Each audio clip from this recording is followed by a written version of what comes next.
Esiet sveicināti Radio 1 klausītāji! Šoreiz īpaši ieklausīties aicinu visus tos, kas interesējas par sportu, un jo īpaši volejbolu. Mums Jēkabpilī ir ļoti daudz sportistu, kas pārstāv visdažādākos sporta veidus, bet šodien mūsu Radio 1 studijā viesojas sporta kluba Jēkabpils Lūši sportisti, jaunie volejbolisti Artjums Soboļevs un Edvīns Sprūders. Labdien, puiši! Labdien!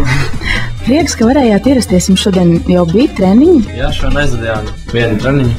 Gatavoties zāles sezonai nedaudz. Neesat piekusuši, viss kārtībā? Nē, viens treniņš dienā, tas jau priekš mums ir maz, parasti jau 2. Jā, un šī intervija, protams, nenotiek tāpat vien. Un tie, kas seko Jēkabpils sportistu gaitām, noteikti ir manījuši, ka ik pa laikam medijos parādās ziņas, ka Artjums Soboļevs un Edvīns Sprūders ir veiksmīgi piedalījušies dažādās volejbola sacensībās, gan Latvijas, gan arī starptautiskā mērogā, un izcīnījuši uzvaras un veduši mājās arī medaļas. Un vislielākais panākums ir zelta medaļas Austrumēropas zonas jauniešu čempionātā pludmales volejbolā. Par šo lielisko sasniegumu un daudz ko citu tad arī šodien parunāsim šajā raidījumā. Puiši, varbūt sākumā pastāstiet vairāk par sevi, cik jums ir gadu un cik jūs ilgi nodarbojaties tieši ar volejbolu? Es esmu Edvīns un man ir 16 gadi. Un ar volejbolu es nodarbojos jau kopš 1. klases, jau nepilni 10 gadi. Ar volejbolu esmu diezgan tūs, trenējos bieži, tā teikt. Labi, paldies, Artjum, lūdzu. Tad es spēlēju volejbolu varbūt nedaudz mazāk nekā Edvīns, vienu gadu mazāk. Es no 2. klases sāku. Bet, tomēr vairāk mēs spēlējām vienmēr klasisko volejbolu, un patiesībā tikai nesen mēs sākām ar nopietni spēlēt arī pludmales volejbolu. Jā, kādas sezonas 3-4 maksimums. Un kā šie volejbola veidi atšķiras savā starpā? Klasiskais volejbols, manuprāt, ir vairāk spēka volejbols nekā pludmales volejbols. Jo pludmales volejbolā ir ļoti svarīga abu spēlētāju tieši komunikācija, psiholoģija un arī kaut kāds prasmes tieši mājankustības tāds vispusīgāks, viņš ir vispusīgāks. Klasiskā volejbolā tomēr viss ir samērā sadalīts, piemēram, pirmais temps, viņa galvenais uzdevums ir bloķēt, un viss. Piemēram, servis uzņemšanā viņš nepiedalās, bet pludmales volejbolā tas viss ir visam katram jāprot. Un kurš jums katram vairāk patīk? Grūti teikt, ja godīgi, tāpēc, ka katrā klasiskajā un pludmales volejbolā ir kaut kas tāds, kas nav citā, un tas tā kā neizvietojams, un tas tā kā arī piesaist tieši katrā no šiem sporta veidiem. Artjum, tev? Man liekas, vairāk patīk pludmales volejbols. Jā. Protams, piekrītu Edvīnam, bet ir arī tā, ka patiesībā, kad sākas garā klasiskā volejbola sezona, tad tu visu laiku sapņo, domā par to, kā tik ātrāk varētu vasarā uzspēlēt tā pludmales volejbolu. Jo patiesībā tā sezona daudz īsāk nekā klasiskā volejbolā. Jā, bet atkal, kad ir pludmales volejbols sācies un varbūt kaut kas nesanāk, kaut kas tā, tad tu uzreiz atkal domā par to otru. Tas tā vienmēr. Tas tā cilvēka dabā, man liekas, tā ir, vai ne? Pastāstiet, kā izskatās jūsu diena? Jūs taču arī mācāties, jūs ejat skolā. Kā jūs apvienojat to visu ar treniņiem? Vasarā ir tā, ka pamosties, kaut ko tur apēt, kaut ko labu. Pēc tam ejam uz treniņu. Pirmais treniņš pārsvarā bija 10-11 no rīta. Tad patrenējies, paēd, pēc tam te mājās un, var teikt, atpūties un gatavojies otram treniņam. Un tad eju uz otro treniņu, kas pārsvarā sākās 6-5, kaut kur tā. Patrenējies, eju uz mājām un, var teikt, gulēt jāiet. Artjum, kā pa ziemu? Pa ziemu ir nedaudz savādāks, tā kā sākas skolu tomēr. Jā, un mācīties, protams, arī vajag. Tāpēc sanāk tā, ka varam aiziet tikai vienu treniņu. Kaut gan, piemēram, pagājušā gada aizvadītā 10. klasi mēs tādu praksi varbūt pielietojam, ka sporta stundās pie mums uz skolu brauc mūsu treneris, un tad mums dienā varēja būt arī 2 treniņi. Vienkārši tā sporta stunda mēs taisījām savu kā treniņu.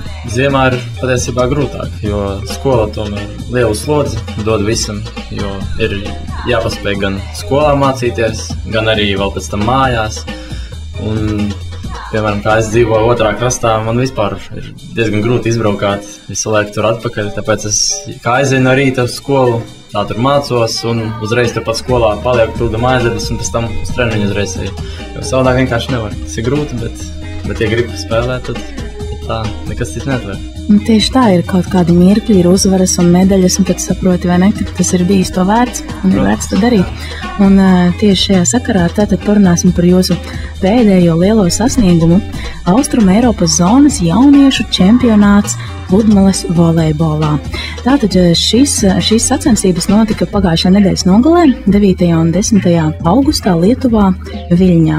Pastāstiet mazliet vairāk, kas tur piedalījās, cik daudz bija dalībnieku, kādas valstis tika pārstāvētas?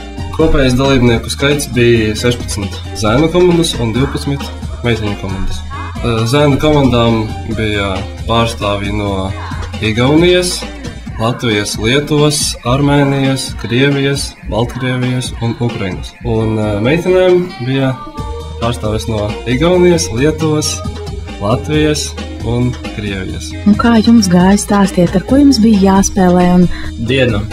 Sacensību diena sākās no rīta, tā bija sestdiena, un sākumā bija tehniskā sanāksme, kurā izlozēja grupas. Dažas komandas jau bija zināmas, kurās grupās, pēc ranga, bet tā komandām, kurām bija vienāds reitings, tiem vajadzēja izlozēt. Mēs arī bijām to skaitā, un mums patiesībā, kā mēs uzskatām, trāpījās samērā laba grupa, viegla. Mums grupā bija Igaunijas 2. komanda, Armēnijas komanda un Lietuvas 1. komanda. Mēs paši bijām izlikti kā Latvija 2, Latvijas 2. komanda. Un tad pirmā dienā, sestdienā, mēs aizvedījām grupas spēles. Pirmā grupas spēle bija pret Igaunijas 2. komandu. Nebijām viņus redzējuši pirms tam, tāpēc nezinājām, ko gaidīt, bet sākām spēlēt un izrādījās patiesībā, ka nebija nemaz tik grūti. Uzvarējām, viss kārtībā. Nākamā spēle jau bija pret armēņiem. Armēņus mēs jau redzējām, kā viņi cīnījās ar lietuviešiem. Jā, un arī izdevās diezgan viegli gūt uzvaru. Un tad trešā, var teikt, izšķirošā spēle bija pret Lietuvu, jo tieši pēc šīs spēles iznākuma varēja noteikt, kas mūsu grupā ieņems pirmo vietu un kas otro. Diemžēl šo spēli mēs zaudējām 1-2, bet, protams, ne bez cīņas, bija ļoti spraiga cīņa. Pirmais sets varbūt mums mazāk padevās, tad mēs kaut kā tomēr sasparojāmies, bet trešo setu 2 punktu pārstatām lietieši mūs uzvarēja. Jā, tāpēc arī gājām, laikam, tajā dienā jau gulēt, viss, it kā jutām to zaudējumu, bet sapratām, ka viss vēl priekšā, jo grupas turnīrs neko pilnīgi principā nenoteica, jo tika spēlēt 1- sistēma, kas ļāva visām komandām nākamā dienā atkal nevis izstāties kādi, bet viss piedalījās. Vienkārši pēc tam jau, ja kāda komanda zaudē, tad tā izkrīt. Tāpēc svarīgākais bija svētdien. Mēs noskaņojāmies tam. Tāpēc arī bija labi. Un svētdien, kā jums gāja svētdienas stāst? Svētdien mēs pamodāmies. Protams, uzvarēt griboši bijām ļoti. Un izrādījās, ka sadalījums grupās, kuras ieguva pirmās vietas, kuras 4., 3. tā tālāk, nebija tik svarīgs, kā likās pirmajā dienā. Jo varbūt arī tie pāri, kur ieņem grupās augstāku vietu, viņi tikās pirmajā kārtā pret grūtākiem pretiniekiem, stiprākiem. Tā arī izrādījās, piemēram, ar lietuviešiem. Varbūt nevar teikt, ka mūsu pretinieki pirmajā raundā bija daudz vājāki, bet lietuvieši pirmo kārtu zaudējām. Un mēs pirmajā kārtā tikām pret Krievijas 2. pāri un salīdzinoši viegli atnāca šī uzvara. Tad mēs tikām pret mūsu principiālajiem pretiniekiem no Latvijas pirmajiem ceturtdaļfinālā. Spēle sākās, abas komandas, protams, cerēja uzvarēt, jo pēc šīs spēles jau varēja tikt noskaidrot, kas tiks pusfinālā un spēlēs jau par medaļām. Tuvajā vēsturē pret šo Latvijas pāri 2. mums nācās vairāk kārt zaudēt, bet mēs negribējām jau spēles par sākumā padoties, protams, un cīnījāmies līdz galam, un mums izdevās uzvarēt. Trešajā setā, mēs vinnējām 2-1 šo spēli. Tad mēs izgājām pusfinālā pret Krievijas 3. pāri, un arī cīņa nebija ļoti spraiga, un mums izdevās arī gūt diezgan vieglu uzvaru. Tas likās diezgan dīvaini, ka pusfinālā varēja būt tik viegls pretinieks. Un tad mēs izgājām finālā, un mēs izgājām finālā pret Krievijas 1. pāri. Protams, gribējām vinnēt, kā jau visas spēles, un cīņas gaitā izrādījās, ka mēs tomēr varam vinnēt, un 3. setā mēs svinējām. Bet tā kā pirms tam bija tā ticība, ka varat vai tomēr šaubījāties, ar kādām sajūtām devāties uz to fināla cīņu, jo tas tomēr tik liels panākums ir. Līdz šim nav bijis tāds panākums mūsu volejbolistiem. Es pateikšu par ceturtdaļfinālu, tieši pret Latvijas pāri. Patiesībā personīgi man tā bija svarīgākā un grūtākā spēle šajā čempionātā. Jo visas spēles gaitā, es arī, kad bijām minūti ņēmuši apsēdēt, man treneris saka, tu taču drep. Es saku, it ko nē, bet pats es jūtu. Man visas spēles garumā bija satraukums. Savukārt, ja skatīties finālu, es pilnīgi līdz no spēles paša sākuma līdz beigām bija daudz mierīgāk. Es sapratu, ka tas fināls, ka cīņa par pirmo vietu, bet bija mierīgāks. Man liekas, tas ir tāpēc, ka ceturtdaļfināls bija tieši pret latviešiem. Un, kā Edvīns teica, mēs cīnījāmies jau vairāk kārt. Un, diemžēl, visu laiku esam zaudējuši. Un tagad, beidzot, knapi, bet tomēr ir tā uzvara. Un arī ceturtdaļfināls tas ir viens solis pirms pusfināla. Tas nozīmē, ka komanda ir gandrīz vai pašā galā, pašām beigām. Bet fināls patiesībā arī iesākās tādu diezgan, varbūt pat negaidīti, jo sākumā rezultāts pirmā setā bija 1-8 pretinieku labā. Tas ir patiesībā diezgan liels rezultāts pludmales volejbolā, kuru grūti tā atspēlēt. Bet tomēr mēs kaut kā tad sasparojamies, pamēģinājām nedaudz taktiku, sākām servēt pa garāko spēlētāju, jo viņam bija izteikti vienīgais pāris, kuram bija ļoti maz spēlētājs, viens un otrs bija ļoti garš. Pamēģinājām nedaudz taktiku, ko varbūt citi nebija darījuši, bija spēlējuši pa mazo, jo kā domā, ka mazais jau nevar neko. Izrādījās tieši otrādi.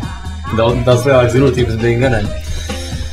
Jā, un tā visu spēli cīnījāmies. Arī paši, manuprāt, nospēlējām tieši labi šo spēli. Piemēram, pat lietuviešiem grupā, lietuvieši nebija vāji, bet mēs paši arī pieļāvām daudz vairāk tādu savu nepiespiestu kļūdu nekā tā pašā finālā.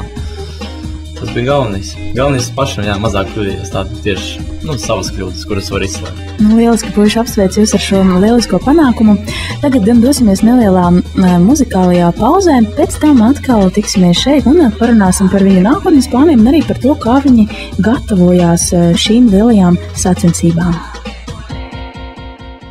Atgriežamies atpakaļ studijā. Jūs klausāties Radio 1 un šobrīd pie mums ciemos ir jaunie volejbolisti Artjoms un Edvīns, un mēs runājam par viņu sasniegumiem volejbolā. Puiši, tātad lieliska uzvara zelts šajās lielajās starptautiskajās sacensībās Austrum Eiropas zonas jauniešu čempionātā pludmales volejbolā. Pastāstiet, kāds bija jūsu mērķis, kad jūs devāties uz turieni? Kad mēs devāmies uz šo čempionātu, protams, varētu teikt, ka pat nebija, kā mums bija mērķis, protams, uzvarēt, bet mēs tā tik ļoti neticējām tam, jo pirms gada mēs bijām arī tādā pašā čempionātā 18 Evzā, un varbūt tad mums likās, ka līmenis tur ir diezgan daudz augstāks līmenis nekā kādu mēs ieraudzījām, kad atbraucām uz šo čempionātu. Es pat nezinu, kāds mums bija mērķis, varbūt pusfināls. Vai šīs bija svarīgākās šīs vasaras sacensības jums? Jā, šīs bija svarīgākās sacensības, jo, diemžēl, piedaloties atlasē par tikšanu uz pasaules čempionātu U19 un Eiropas čempionātu 18, mēs ieņēmām gan tur otro vietu, piekārtoties jau minētām Latvijas pirmam pārim, tad Pāvam Jumļam un Kārlim Kliemanam.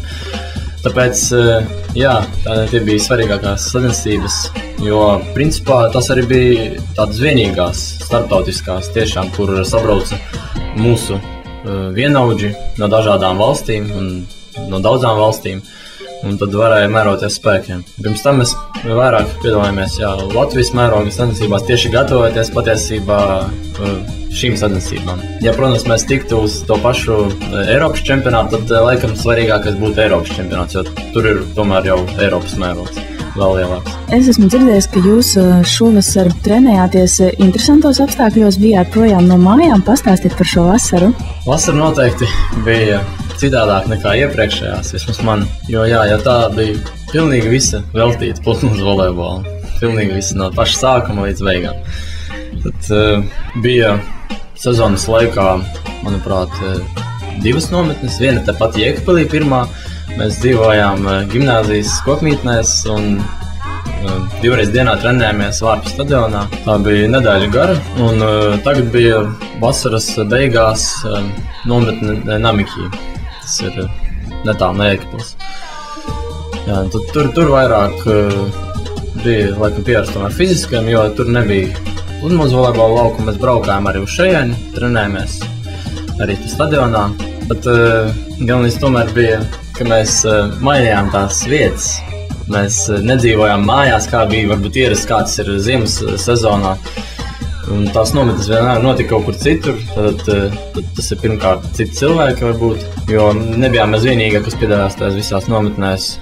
Un arī pati apkārtne, piemēram, tā pašā Namikī, tur tomēr ir klusums, daba, tā nav pilsēta. Tad tur arī pats savādāk jūties. Vairāk varbūt spēku kaut kādu, un arī laiku izdodas kaut kā vairāk atkal izmantot tieši sportam un citām tādām iecerēm, kuras grib realizēt. Tā kā jums tāda kārtīga sportista vasara, bez ballītēm, bez vakariem, vēliem, kopā ar draugiem? Dažreiz jau sanāca. Kā? Nebija jau tā, ka mēs visu vasaru nodzīvojām pa nometnēm un tā tālāk. Dažreiz jau arī mājās sanāca padzīvot nedaudz.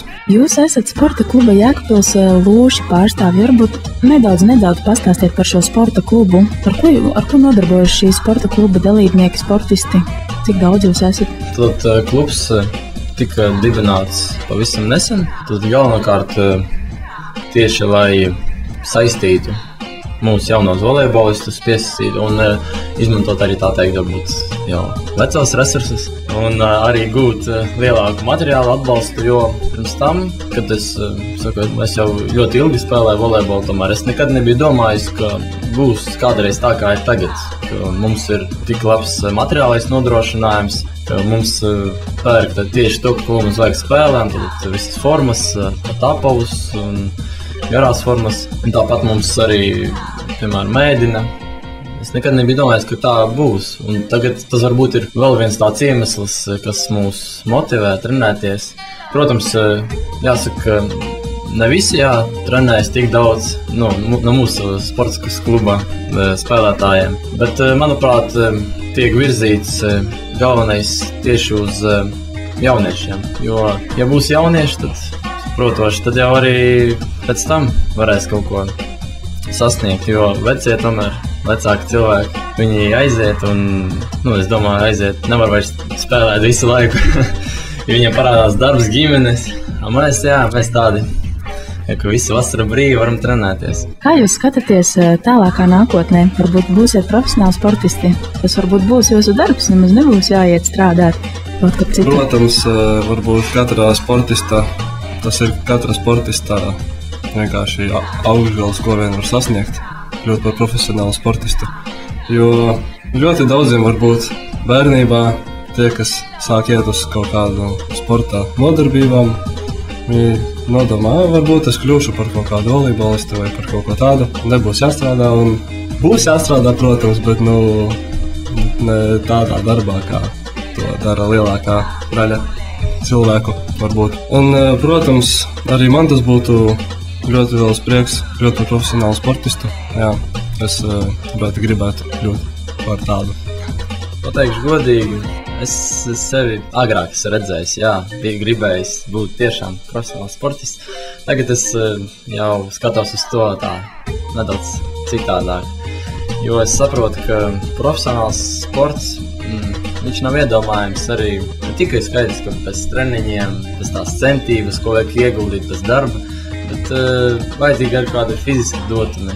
Piemēram, es tagad skatoties uz sevi, salīdzinot ar citiem, arī jauniešiem, es varu teikt, ka, piemēram, es esmu salīdzinoši maza auguma priekš volejbolu. Tā varbūt liekas cilvēkiem, garš, bet man ir grūtāk, tādā ziņā, bet un es domāju, ka profesionālā sportā arī kaut kur tieši volejbolā bez auguma ļoti grūti izsiet. Tas, protams, ir iespējams. Varu censties, un pat vajag. Es gribētu, jā, censties visu. Es tā arī darīšu, bet es uzskatu, ka nevar visu savā dzīvē likt tikai uz vienu un tagad domāt, ja es būšu sportists, bet ja pēkšņi neiznāk, varbūt arī tāpat trauma kāda. Neviens to nevar izslēgt, tāpēc vienmēr jādomā arī kaut kāds, tā teikt, plāns B. Un patiesībā es pēdējo laiku sāku domāt, varbūt pat sapņot, ka es varētu mācīties medicīnas fakultātē un kādreiz kļūt par ārstu. Varbūt arī par sporta ārstu, tad arī tas vispār var būt lieliski. Tas kaut kā saistītos tieši ar to, ko es daru tagad un nākotnē. Paldies, puiši! Redzījums ir pietuvojies savai izskaņai. Noslēgumā gan jau, ka jūs arī vēlaties pateikt kādam paldies, kas jums ir palīdzējis šajā ceļā. Jā, protams. Es gribētu pirmkārt pateikt milzīgi paldies mūsu trenerim, kurš mūs paciet. Pirmkārt paciet. Mārcim Obramanim. Jā, Mārcim Obramanim. Jo es teicu, kā jau es teicu, ar to pludmales volejbols tomēr atšķiras no klasiskā. Tā ir ļoti svarīga psiholoģija un, tā teikt, spēlētāju emocionalitāte, gatavība spēlēt. Un Mārcis tiešām viņš ne tikai vienkārši trenē mums fizisko, mācīja sportiskos elementus, bet viņš arī bija ar mums kā psihologs. Viņš ar mums runāja, lika kaut ko varbūt dažreiz uzrakstīt viņam, kaut savas pārdomas, ko mēs domājam, tieši par to, par volejbolu, par spēli. Un tas ļoti palīdzēja. Un arī viņa iedūtīs darbs, protams, arī tas, ka viņš neatteicās no tā, jo nav jau teiks, ka treneris nevar atteikties. Viņš var vienkārši pateikt, es gribu atpūsties, es gribu atvaļinājumu, bet Mārcis strādāja, viss darīja. Un tāpat gribētu pateikt lielu paldies arī Mārim Trušelim. Tas cilvēks, kurš nodarbojas ar tādām menedžera lietām. Un tieši es uzskatu, pateicoties viņam, mums tad ir tagad tas mūsu Jēkabpils Lūšu klubs un tiek sniegts tik labs materiālais atbalsts un nodrošinājums. Un tāpat es arī gribētu pateikties daudz saviem vecākiem un arī Edvīnu vecākiem, jo viņi ļoti bieži mūs aizvedīs sacensībās, tad uztraucās par mums. Jā, paldies viņam. Kā jau arī Artims, protams, es galvenokārt gribētu pateikt paldies mūsu trenerim. Vienmēr ir prieks trenēties un uzturēties sabiedrībā ar tik zinošu un labu treneri. Protams, paldies arī mūsu klubam par finansiālo atbalstu. Protams, kā jau arī Artims teica, paldies mūsu vecākiem gan par morālo, gan par arī finansiālo atbalstu. Protams, paldies arī par finansiālo atbalstu Jēkabpils sporta skolai, kā arī Jēkabpils pilsētas pašvaldībai. Puiši, varbūt jums noslēgumā ir kāds īpašs novēlējums vai uzaicinājums mūsu klausītājiem? Es gribētu aicināt visus sporta interesantus un jo īpaši volejbola cienītājus. Drīz mums sāksies jauna klasiskā volejbola sezona. Mēs startēsim šogad jau Nacionālajā līgā. Pagājušajā gadā un aizpagājušajā gadā mēs spēlējām pirmajā līgā, kas ir zemāk par nacionālo. Oktobra sākumā jau būs pirmie mači. Noteikti būs viss arī publicēts spēļu grafiks, kad mēs spēlējam tepat Jēkabpilī. Un es domāju, visi mēs, Jēkabpils Lūši, būtu ļoti priecīgi par jūsu atbalstu mūsu mājas spēlēs un arī varbūt izbraukumos, jo aizvadītā sezona tieši klasiskajā bija ļoti lieliska. Pirmā vieta pirmā līgā un tagad ir jāpierāda sevi arī Nacionālajā līgā. Un lieliski, paldies Artim, paldies Edvīna, šodien, ka atnācāt. Tātad, dargie klausītāji, noteikti nāciet oktobrī un arī turpmākajā sezonā uz Jēkabpils Lūšu jaunie volejbolistu spēlēm. Atbalstiet, jūtiet līdzi un ticiet man, būs arī panākumi. Paldies, puiši, ka šodien atnācāt. Paldies. Novēlu jums panākums arī turpmākajā sportistu karjerā. Šajā dienā tas arī ir viss. Paldies, ka klausījāties. Uz tikšanos gan jau pavisam drīz. Atā!